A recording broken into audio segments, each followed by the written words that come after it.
طوری که خبر داده بودیم به نزدیکی شاعره و روزنامه‌نگار معروف تاجیکستان شاعره رحیم جان مهمانی سمرقند بود. با تکلیف ما او به استودیوی استو صدا و سیمای سمرقند آمد و صحبت صمیمی را انجام داد. خیلی متاسفم که با وجودی که نیم دنیا را گشتیم ولی سفر اولینی من به سمرقند است و من خیلی هیجان دارم و میدونید یک حسیات عجیب است. به دوستان گفتم که من آدم ایجادکار یک روحی نافهمو دارد، اصلا تبش تست عوض می‌یابد، ولی من روحی خودم رو در سمرقند بسیار در حال آرامش میبینم. حتی چنین اندیشه یک ایده در سرم اومده است که جا یک خانه بگیرم و بیایم اینجا زندگی بکنم گاهی، چون که نمیدونم شاید پاکیزگی اطراف، شاید حضور اینقدر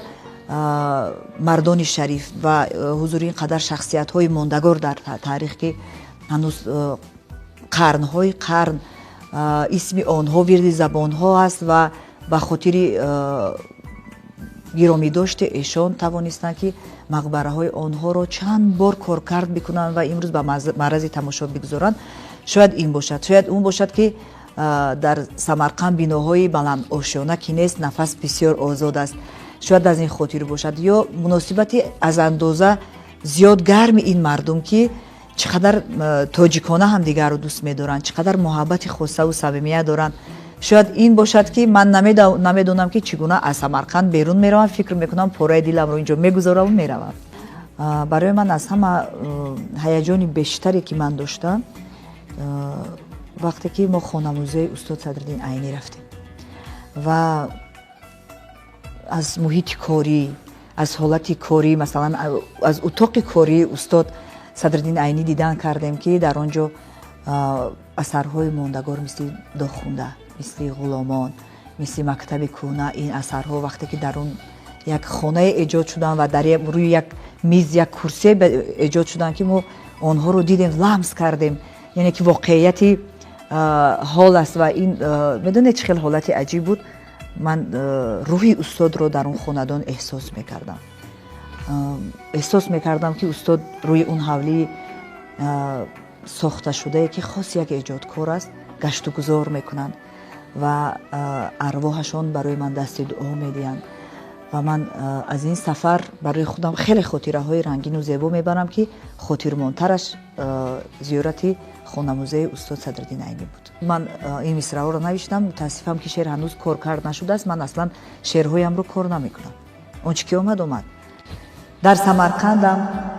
هوایم بهتر است، سر حسابم محتوایم بهتر است.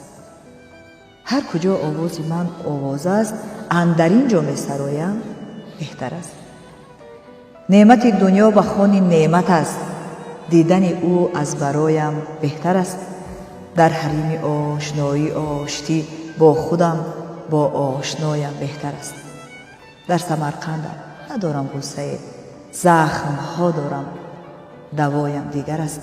در سمرقندم هوایم دیگر است، سرحسابم محتوایم دیگر است. با استثنای 3-4 نفر هنرمندان معروف کشور دیگر با کل هنرمندان تاجیکستان از جمله شبنم سوریا، نگینه امانقل و جانیبک مرادوف، علی جان عزیزов، صدرالدین نجمیدین، مهرنگار رستم، نازیه کرامت الله، با کل این هنرمندان همکاری داشتیم خوشبختانه که و برای رشد هنرمندان هنرپیشه های جوان که نوکک قدم می نهند به جاده صنعت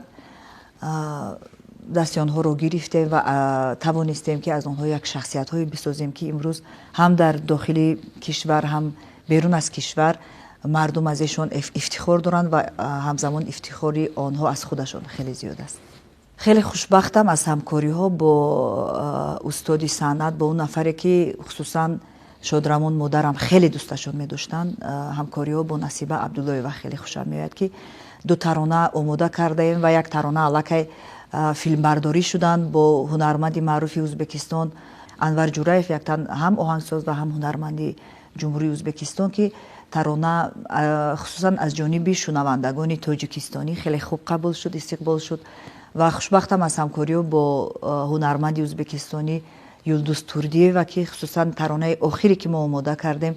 тарсам ки чашми бад расад бар хуш расида бахти ман, ё раб намони оташи ҳаргиз бисӯзад тахти ман. ин таронаро дар Тоҷикистон, намедонам дар Ӯзбекистон ё дар Самарқанд чӣ гуна аз ин тарона истиқбол намуданд, вале дар Тоҷикистон аз ин тарона хеле хуб пазироӣ карданд ва хушбахтам ки Юлдузхон аз ӯҳдаи сурудани ин таронаи сирф тоҷикона хеле устодона баромад ва ба таври ҳирфаӣ ин таронаро хонда пешниҳод кардааст ки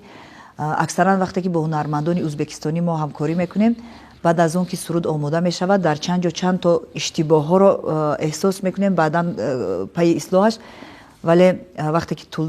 Юлдузхон аввалин бор ин таронаро вақте хондам, ман равон кардам, ман ҳеҷ ҷои тарона ягон ноқисиро эҳсос накардам ки пайи ислоҳаш бошем. бубинед ки вақте ки ду ҳамсоя канори ҳам зиндагӣ мекунанд, агар яке аз ҳамсояҳо дари худашро бубандад, назди дари хонааш агар саг бубандад, ҳамсояи дигар наметавонад ҳаргиз бо он ҳамсоя хуб бигирад, дилбастагӣ пайдо бикунад. муносибатҳои сарҳадиам айнан ҳамин гуна аст ва ин ки барои хусусан аҳли эҷод, аҳли ҳунар, хусусан шоирону нависандагоне ки муштоқ буданд ки як бор сарзамини Самарқандро, Бухорои шарифро зиёрат бикунанд, агар барои ин масалан агар бисёр ҳатмӣ бошад ки визо бигирӣ, яъне раводид бигирӣ, худи ҳамун ба даст овардани ҳамун ҷараёни ба даст овардани раводид миёни вақте ки кас мехоҳад ба Самарқанду Бухоро биёяд, фикр мекунам таҳқирдор аст. ва ин ки ҳамин барнома аз байн бардошта шуд ва имрӯз бидуни раводид ҳамсоя метавонад хонаи ҳамсоя биёяд ва дари ҳамсоя барояш боз аст, дигар аз ин хушбахтӣ бештарро ман фикр мекунам ки интизор шудан фақат ношукрӣ аст. Фақат бояд ки аз ин муносибатҳо шукрона бикунем ва муҳимтар аз ҳама даст болои дасти ҳам бигузорем ва ин дӯстиҳоро тақвият бубахшем. ҳамаи таронаҳое ки эҷод кардам барои ман арҷманданд, вале аз ин таронаҳо таронае ки барои ҳунарманди Шашмақомсарои тоҷик, барои Ситораи Кароматулло эҷод кардам, он таронаро худам бисёр дӯст медорам ва аслан мехостам ин таронаро худам бисароям, ва аммо чун ман овозхон нестам рӯи саҳна, ин таронаро ҳадя кардам барои Ситораи Кароматулло ки барои шинос кардани чеҳраи Ситораи Кароматулло дар самти эстрада барои мардум бисёр ин тарона кӯмак кард. вақте ки чашми ту барқе надорад,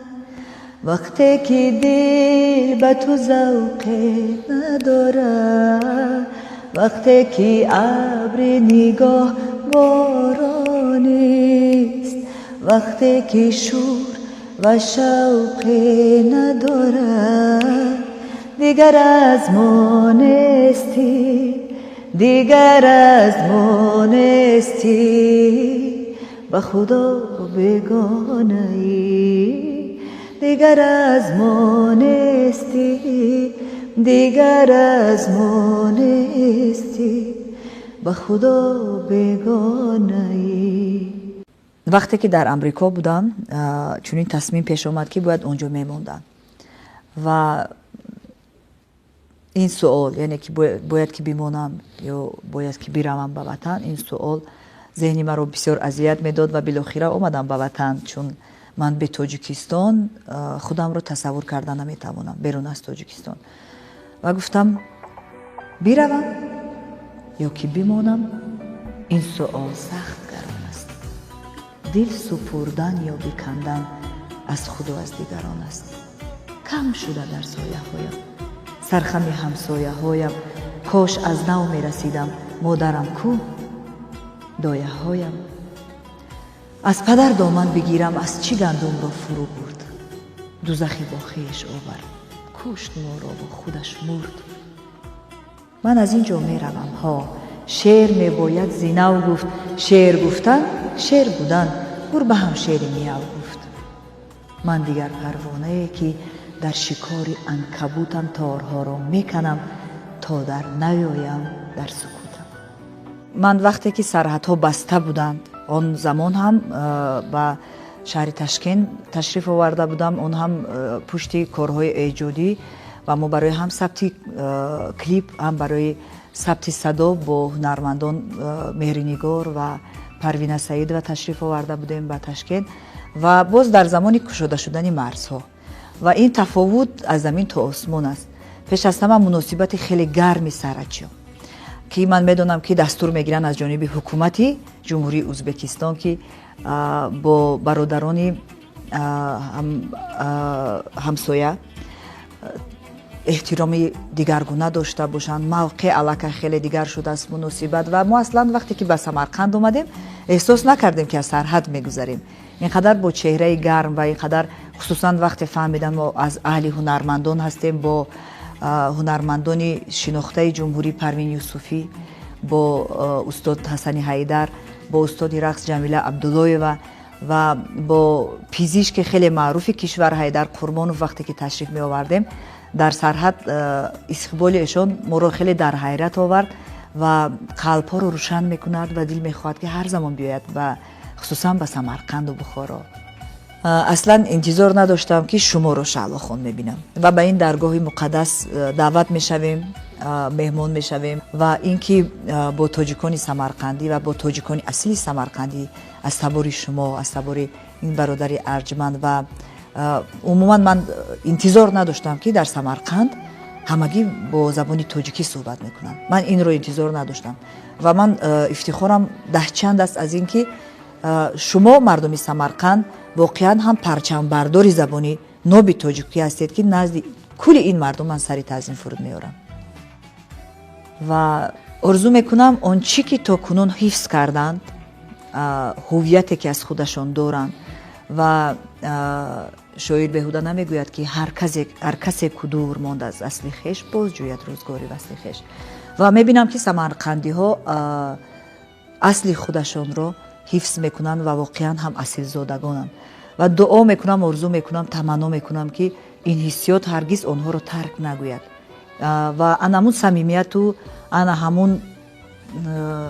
муҳаббате ки хусусан ба анъанаҳои мардуми худашон доранд, ба гузаштагону ба аҷдодону ба нухбагони худашон доранд, ин эҳсос ҳаргиз насли навинро ҳам тарк накунад ва битавонанд ҳамаи рӯи дунё биёянд ва аз самарқандиҳо биомӯзанд ки як осори таърихиро ҳифз кардан яъне чӣ. гули сад барги сурхеро харидам ба вақти ваъдагӣ сӯяд давидам туро аммо дар он ҷо ман надидам нишаста оҳи вазнине кашидам нишаста оҳи вазнине кашидам دلم خون شد ز ره پای عزیزم دلم خون شد ز ره پای عزیزم چرا آخر نمی آی عزیزم چرا آخر نمی آی عزیزم چرا آخر نمی آی عزیزم چرا آخر نمی آی عزیزم چرا آخر نمی آی عزیزم هوا تاریک شد و ماه هم برآمد بر روی سبزه ها شبنم فرآمد به خود گفتم چرا یارم نیامد عجب نیکی به وی کار برآمد عجب نیکی به وی